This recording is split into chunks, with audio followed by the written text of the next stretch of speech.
Assalamualaikum warahmatullahi wabarakatuh.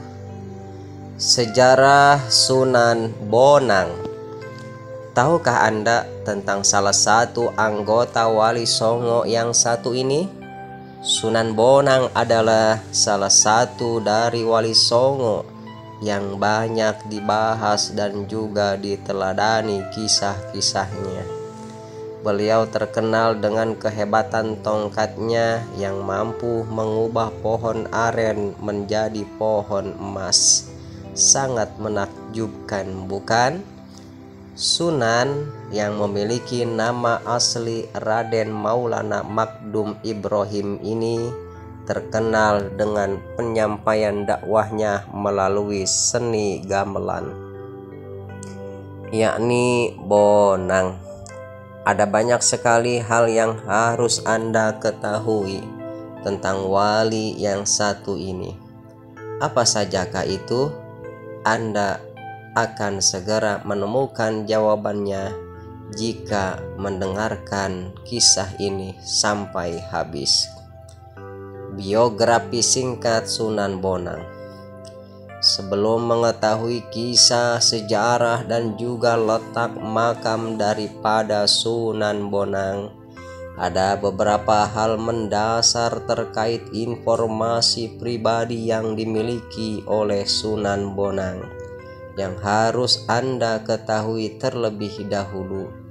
Biografi singkatnya antara lain ialah: 1. Nama asli daripada Sunan Bonang ialah Raden Maulana Makdum Ibrahim dan memiliki seorang ayah bernama Sunan Ampel dan memiliki seorang ibu bernama Nyai Ageng Manila. Sunan Bonang lahir pada tahun 1465 Masehi dan wafat pada tahun 1525 Masehi. Raden Maulana Makdum Ibrahim atau Sunan Bonang ini konon masih memiliki hubungan silsilah dengan Nabi Muhammad SAW, yang mana jika dituliskan maka menjadi Sunan Bonang Makdum Ibrahim bin Sunan Ampel Raden Rahmat Sayyid Ahmad Rahmatullah bin Maulana Malik Ibrahim bin Jamaluddin Akbar Khan bin Ahmad Jalaluddin Khan bin Abdullah Khan bin Abdullah Khan bin Abdul Malik Al-Muhajir bin Alawi Amil Faqih bin Muhammad Sohib Mirbad bin Ali Khalil Qasam, hingga diakhiri dengan bin Ali bin Abi Thalib dari Fatimah Az-Zahra binti Muhammad sallallahu alaihi wasallam. Raden Maulana Makdum Ibrahim adalah seorang penyebar dakwah agama Islam yang mana menyebarkan agama Islam dengan berbagai cara, utamanya dengan media sastra seni. Kepopulerannya memang tidak lagi diragukan di tanah Jawa, utamanya karena ia merupakan anak dari Sunan Ampel atau Raden Rahmat. Biografi singkat Sunan Bonang dalam pendidikan dan pengembangan ilmu. Raden Maulana Ibrahim ini adalah mendalami bidang pendidikan belajar daripada ayahnya sendiri, yakni Raden Rahmat atau Sunan Ampel. Di sana ia belajar bersama dengan santri ayahnya yang lain seperti Sunan Giri, Raden Kusen, Raden Fatah, dan lain-lainnya. Raden Maulana Ibrahim juga belajar bersama Syekh Maulana Ishaq, salah satu anggota dari Wali Songo yang satu ini terkenal dengan penyebar Islam yang menguasai berbagai ilmu yang antara lain adalah sebagai berikut.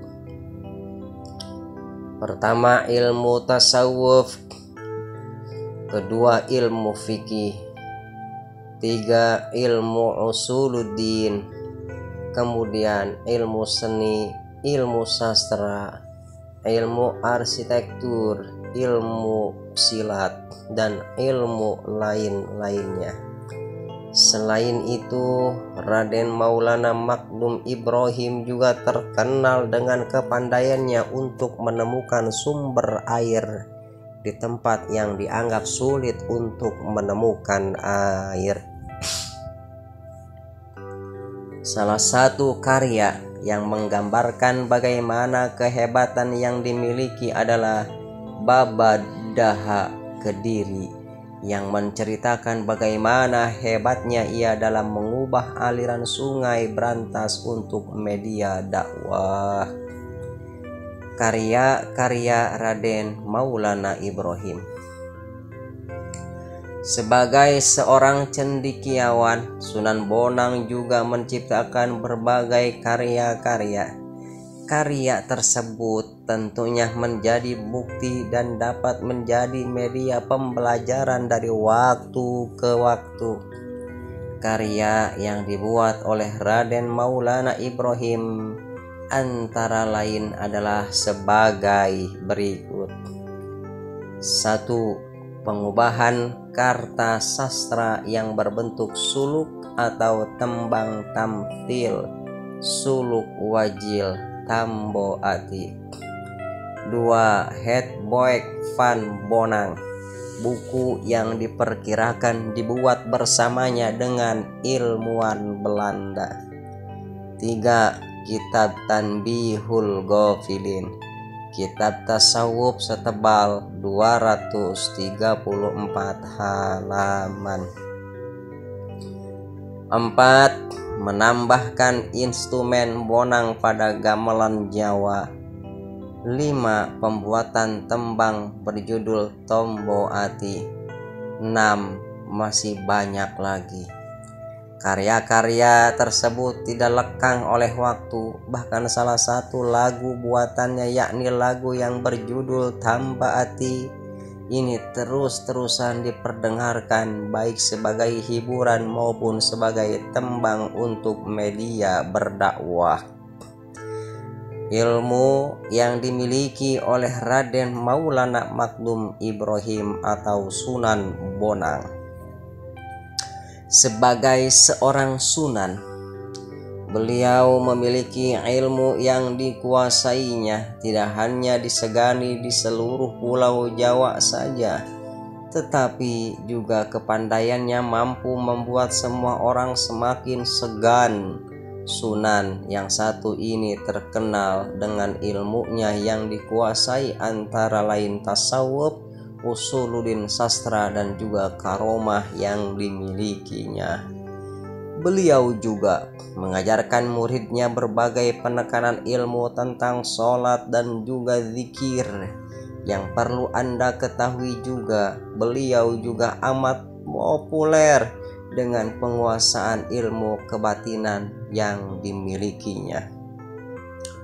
Tak lupa, beliau juga mengajarkan kepada santrinya cara mengembangkan zikir yang dilakukan dengan gerakan fisik yang bersumber langsung dari Rasulullah yang dikombinasikan dengan keseimbangan pernapasan. Keseimbangan pernapasan tersebut disebut dengan metode rahasia alif lam mim, yang artinya adalah hanya Allah yang mengetahui. Memang ilmu yang ditemukan oleh beliau diambil dari nama huruf hijaiyah yang kemudian diajarkan kepada santrinya dengan berbagai gerakan fisik yang memiliki makna tertentu dan tentunya dengan maksud yang mulia. Maka secara sederhana dapat ditarik kesimpulan bahwa beliau mengajarkan kepada santrinya sebuah ilmu untuk mudah menghafal huruf hijaiyah yang terdapat 28 huruf. Dengan menghafalnya, kemudian santrinya diajari untuk mengartikan dan memahami Al-Quran dengan baik dan benar. Bahkan hingga kini, metode beliau masih dipelajari pada Padepokan Ilmu Sujud dan Tenaga Dalam Indonesia. Selain itu, beliau juga memiliki karomah seperti tongkatnya yang dianggap ajaib, yakni mampu merubah pohon aren menjadi pohon emas, dan juga mampu mengeluarkan air yang memancar. Karomah dari Sunan ini akan dijelaskan pada kisah selanjutnya. Metode dakwah yang dilakukan oleh Maulana Ibrahim atau Sunan Bonang dengan gamelan. Setiap wali yang menyebarkan syiar agama tentu memiliki metode tersendiri dalam menyebarkan agama Islam. Sunan yang satu ini pun juga memiliki metodenya sendiri, yakni menggunakan metode alkulturasi budaya. Anda pasti mengetahui bahwa dahulu kala sebelum di Indonesia tersebar agama Islam, mayoritas penduduknya adalah penganut Buddha dan Hindu. Sunan Bonang sendiri menggunakan metode penyiaran agama Islam menggunakan kebudayaan Jawa. Ia menggunakan berbagai kesenian rakyat untuk metode menarik simpati masyarakat Indonesia saat itu. Kesenian rakyat tersebut misalnya adalah wayang dan juga permainan bonangnya gamelan. Gamelan bonang adalah salah satu macam alat musik daerah yang terbentuk dari kuningan, yang mana memiliki benjolan bundar di tengahnya. Apabila dipukul dengan alat pemukulnya yang berupa kayu lunak, maka akan terdengar suara merdu dari alat tersebut. Ia menggunakan gamelan tersebut untuk menarik simpati dari masyarakat. Raden Maulana Makdum Ibrahim atau Sunan Bonang memang seorang wali yang memiliki rasa seni yang tinggi. Bahkan setiap lagu yang dibuat untuk mengiringi perjalanan wayang selalu memukau, yang mana isi dari lagu tersebut berisi ajakan dan juga dakwah. Dengan metodenya yang baik ini, masyarakat Indonesia dengan senang hati menerimanya, dan kemudian banyak dari mereka yang mau masuk agama Islam. Pada setiap pementasan wayang, beliau juga sosok seorang dalang yang sangat handal dalam membawakan jalan cerita. Tiap lagu yang dimainkan oleh beliau selalu bernuansakan lagu Islami dan zikir, sehingga membuat banyak orang semakin tertarik untuk mempelajari agama Islam yang dianggap mampu membawa kedamaian dan ketenangan hati. Metode dakwah menggunakan karya sastra telah dibahas pada judul sebelumnya bahwa karya sastra yang dihasilkan oleh Raden Maulana Makdum Ibrahim ini sangat beragam. Karya sastra yang diciptakan juga merupakan metode dakwah yang digunakan beliau untuk menyebarkan agama Islam. Metode tersebut antara lain sebagai berikut. 1. Suluk wujil. Salah satu suluk yang beliau buat dan sangat terkenal adalah suluk wujil. Nama wujil sendiri diambil dari salah seorang cantrik yang dimilikinya, Pada syair yang dibuatnya tersebut ada dua makna yang terkandung. Pertama adalah bentuk penggambaran bagaimana suasana peralihan dari ajaran Hindu dan kemudian menjadi Islam. Yang kedua adalah tentang perenungan ilmu sufi, yang mana merupakan ilmu yang mempelajari tentang konsep ketuhanan. Suluk Wijil ini awalnya dibuat karena ada seorang murid miliknya yang penasaran tentang asal mula agamanya dan bagaimana rahasia yang dimilikinya tersebut.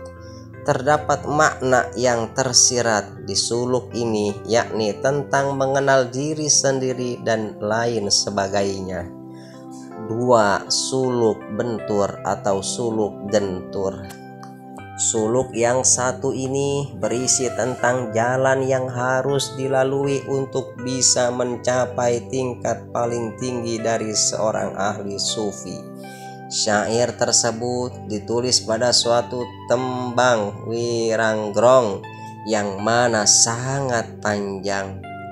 Arti gentur sendiri adalah sempurna atau lengkap, tetapi banyak juga yang mengartikannya sebagai ketekunan atau semangat. Kandungan yang terdapat pada suluk satu ini adalah tentang syahadat daim qaim dan fana ruh idhofi. Syahadat daim qaim adalah anugerah agar bisa melihat seseorang bersatu dengan kehendak ilahi secara singkat. Syahadat itu antara lain syahadat atau penyaksian sebelum seseorang terlahir ke dunia. Kedua, syahadat atau penyaksian saat seseorang masuk ke dalam agama Islam. 3. Syahadat atau penyaksian yang diucapkan oleh para nabi, wali, dan para mukmin sejati. Sedangkan fana ruh idhofi merupakan bentuk pembuktian atas ayat yang dijelaskan di dalam Al-Quran, yang mana memiliki bunyi bahwa segala sesuatu akan binasa kecuali zat Allah. Gita Suluk Latri. Suluk yang satu ini kini tersimpan di Universitas Leiden, berisi tentang penggambaran seseorang yang sedang mengalami kegelisahan hati dalam menunggu kekasihnya, dan kemudian makin malam kegelisahannya serta kerinduannya pun menjadi-jadi. Tetapi kemudian sang kekasih datang, ia menjadi lupa akan segala sesuatu kecuali wajah sang kekasih tersebut. Kemudian akhirnya ia hanyut. Suluk Jebeng. Suluk Jebeng ini terkenal di dalam tembang Dandang Gula. Nama Jebeng sendiri berasal dari istilah orang muda yang dituakan karena ia menuntut ilmu. Suluk Jebeng diawali dengan percakapan tentang bagaimana khalifah di bumi diturunkan, serta pengenalan hakikat diri untuk cara menuju jalan kebenaran. Suluk Jebeng ini juga berisi tentang penyatuan antara manusia dengan Robnya. Gita Suluk Wali. Suluk Wali ini merupakan karya dari Sunan Maulana Ibrahim yang bentuknya adalah berupa lirik puisi yang menakjubkan.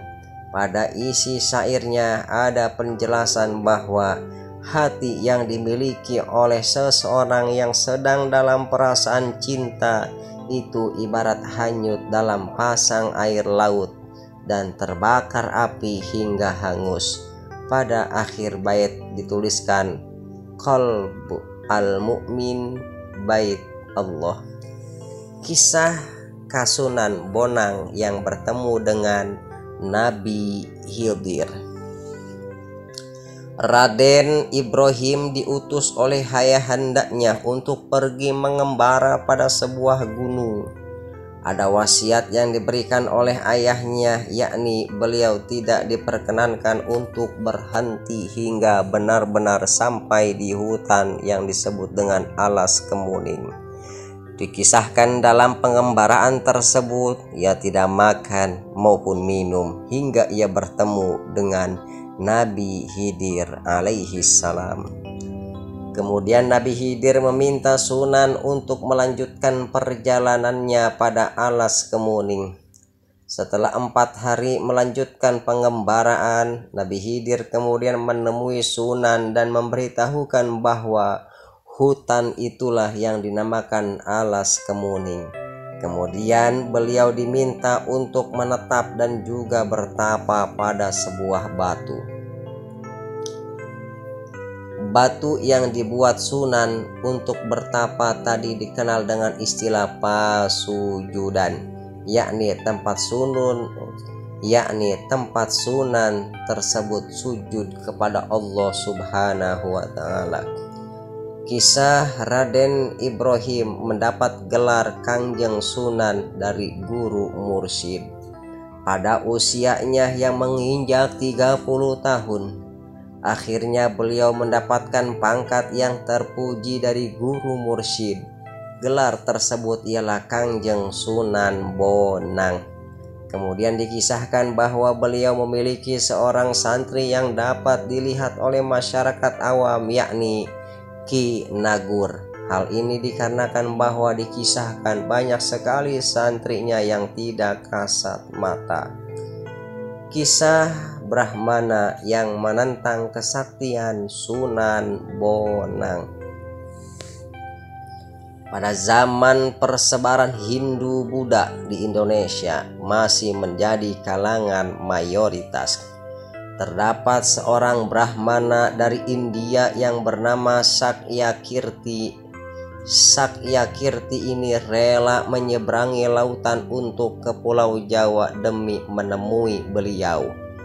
Brahmana tersebut membawa berbagai kitabnya dan juga murid-muridnya sebagai amunisi untuk berdebat. Brahmana tersebut bersumpah akan menebas leher dari Raden Maulana Ibrahim atau Sunan Bonang jika menang, dan bersumpah akan berlutut juga dirinya jika kalah. Tetapi sayangnya karena kesombongan yang dimilikinya, kemudian kapal yang ditumpanginya tenggelamnya kapal tersebut memaksa rombongannya harus berusaha sampai ke pesisir dengan tangan kosong. Segala kitab yang dimilikinya telah hanyut terbawa air ombak lautan. Tetapi Brahmana tersebut tetap masih ingin mengalahkan Sunan Bonang. Kemudian mereka bertemu seseorang dengan jubah putih yang mampu mengeluarkan air dari tongkatnya dan memunculkan kitab yang tadi hanyut bersama air. Yang mengagetkannya adalah ternyata orang tersebut adalah Sunan Bonang. Dari kejadian tersebut, akhirnya Brahmana tersebut mengurungkan niatnya untuk berdebat. Sebaliknya, ia malah semakin tertarik untuk belajar Islam dengan beliau. Pada akhir cerita, diceritakanlah bahwa Brahmana beserta para muridnya tersebut masuk ke dalam agama Islam. Kisah pertemuan antara Sunan Kalijaga dan Sunan Bonang. Pohon aren menjadi pohon emas. Saat itu Sunan Kalijaga baru saja diusir dari Kadipaten Tuban. Setelah kejadian itu, ia pergi dan menetap pada hutan. Kemudian Sunan Kalijaga bertemu dengan Syekh Maulana Makdum Ibrahim ini. Pertemuannya adalah ketika Raden Said alias Sunan Kalijaga masih menjadi perampok yang baik hati. Saat itu ia akan merampok Sunan Bonang. Singkat cerita, Sunan Kalijaga terkesima dengan apa yang dikatakan oleh beliau. bahwa apa yang dilakukannya adalah salah. Meskipun Sunan Kalijaga mencuri untuk diberikan kepada orang-orang fakir dan orang-orang miskin, tetapi perbuatannya tidak dapat dibenarkan. Sosok Raden Maulana Makdum Ibrahim di mata Sunan Kalijaga adalah orang yang berwelas asih. Kemudian Kasunan Bonang menunjukkan kepada Sunan Kalijaga sebuah karomah dengan merubah pohon aren menjadi pohon emas. Ambillah semaumu, barang tersebut halal untukmu. Raden Said sangat terpukau dengan apa yang ia lihat di depannya. Kisah Sunan Bonang dengan Dampo Awang. Cerita ini terkenal di tengah-tengah masyarakat Rembang. Pada saat itu ada seorang saudagar yang kaya, yakni Dampo Awang. Saudagar tersebut berasal dari negeri Cina. Ia sengaja pergi ke Jawa untuk menyebarkan agama Konghucu dengan pengawalnya, dan pada suatu ketika tibalah ia di Jawa bagian timur. Ia jatuh cinta dengan daerah tersebut dan berniat untuk menetap di sana.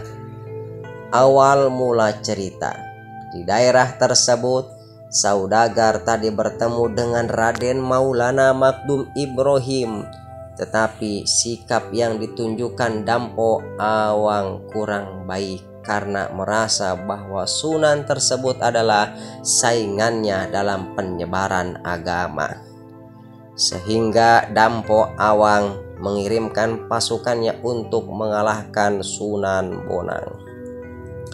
Tetapi sayangnya, dengan mudah Sunan Bonang tersebut mengalahkan Dampo Awang dan pasukannya. Meskipun demikian, saudagar tersebut tidak menyerah. Dampo Awang kembali ke negeri Cina untuk menyiapkan berbagai strategi untuk mengalahkan Sunan Bonang. Kembali dari Cina, setelah mempersiapkan berbagai strategi dan telah bersiap-siap dengan banyak sekali pasukan, Dampo Awang dibuat kaget dengan keadaan di Pulau Jawa tersebut. Mengapa demikian? Pasalnya, sudah banyak sekali penduduk yang telah menganut agama Islam. Ia sangat marah dan mencari-cari Sunan Bonang untuk menyerangnya langsung. Dampo Awang kalah melawan Sunan Bonang. Meskipun kembali dengan pasukan yang lebih banyak, kenyataannya saudagar tersebut tidak mampu mengalahkan Sunan Bonang. Dampo Awang diikat oleh beliau pada sebuah kapal, dan kemudian kapal tersebut ditendang hingga bagian kapal tersebut memancar ke segala arah. Sebagian dari kapal tersebut terapung di laut.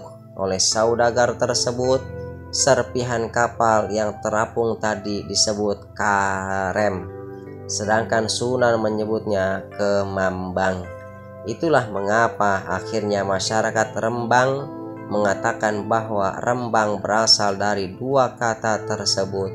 Kini Rembang menjadi salah satu kabupaten yang terdapat di Jawa Tengah. Jangkar dari kapal tersebut kini berada pada Taman Kartini, sedang layar kapalnya terdapat di batu atau biasanya disebut dengan watu layar. Usut punya usut. Kapal tersebut kini menjadi Gunung Bugel yang terletak di Kecamatan Pancur. Hal ini disebabkan karena gunung tersebut jika diamati akan serupa dan mirip dengan sebuah kapal besar. Kisah Sunan Bonang dalam menaklukkan Kebon Danu. Pada suatu masa, Sunan sedang berjalan-jalan melewati hutan.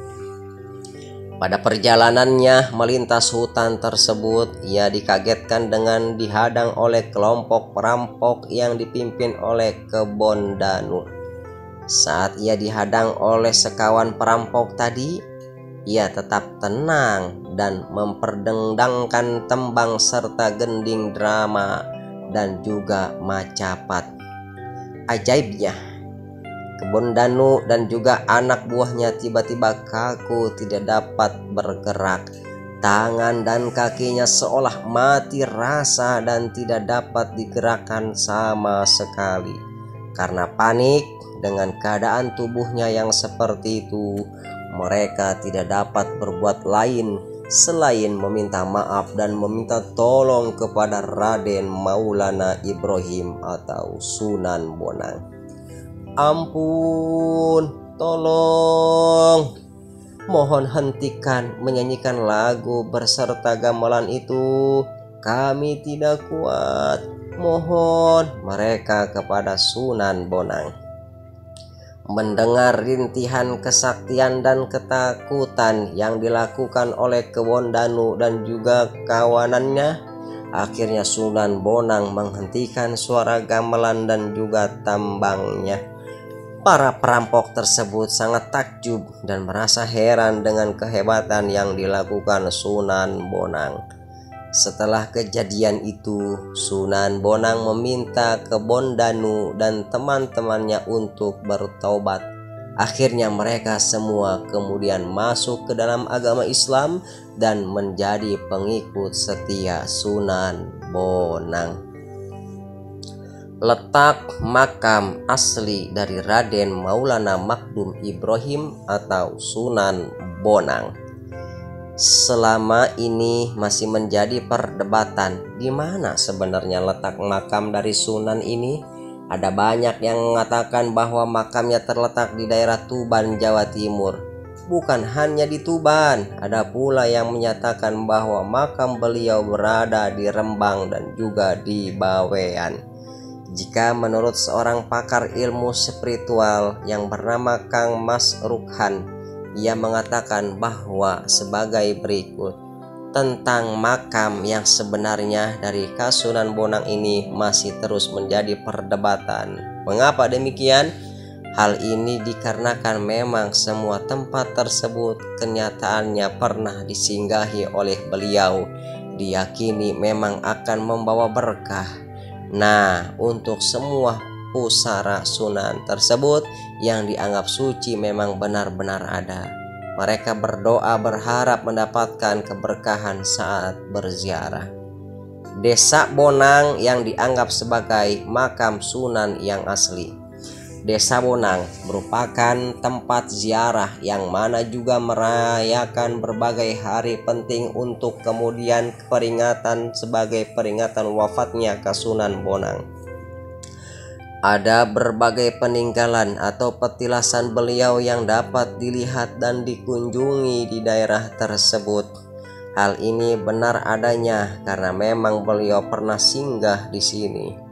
Terdapat sebuah rumah besar kini dipergunakan sebagai tempat ibadah masjid karena sering digunakan untuk ibadah sholat. Bukan hanya rumah besar tersebut saja, juga ada bende becak atau juga dipanggil dengan sebutan bende bonang. Bende tersebut merupakan gamelan milik beliau yang dahulu digunakan sebagai media dakwah. Selain itu juga ada sebuah tempat bernama Pasujudan yang dianggap merupakan tempat yang dulunya digunakan Sunan Bonang untuk bersujud ibadah kepada Allah Ta'ala. Tempat tersebut banyak dikunjungi oleh orang-orang yang ingin mendapatkan percikan berkah dari Sunan Bonang. Sebuah penuturan Kang Mas Rukhan menjelaskan, memang yang selama ini paling diyakini sebagai makam Sunan Bonang adalah yang terdapat di Desa Bonang, Rembang. Hal ini ditunjukkan dari banyak peziarah yang datang dan asalnya bukan hanya dari Jawa saja. Itulah mengapa tempat yang paling dianggap makam Sunan ini berada di Desa Bonang. Alasan lain mengapa Desa Bonang dianggap makam yang sesungguhnya, selain alasan di atas tadi, alasan lainnya adalah banyaknya bunga melati yang tumbuh di Desa Bonang tersebut. Terlepas dari perdebatan tentang di manakah makam yang sesungguhnya, apakah di Tuban atau Pulau Bawean, yang jelas adalah ketika Kang Marukhan berada di Desa Bonang, hatinya akan merasa sangat tenang. Wisata religi di makam Sunan Bonang, Tuban. Tuban memiliki moto yakni Tuban Bumi Wali. Hal ini dikarenakan ada banyak wali yang dimakamkan di daerah tersebut. Makam Kasunan Bonang salah satu yang ada di sana dan selalu ramai dikunjungi oleh peziarah dari berbagai daerah di Indonesia.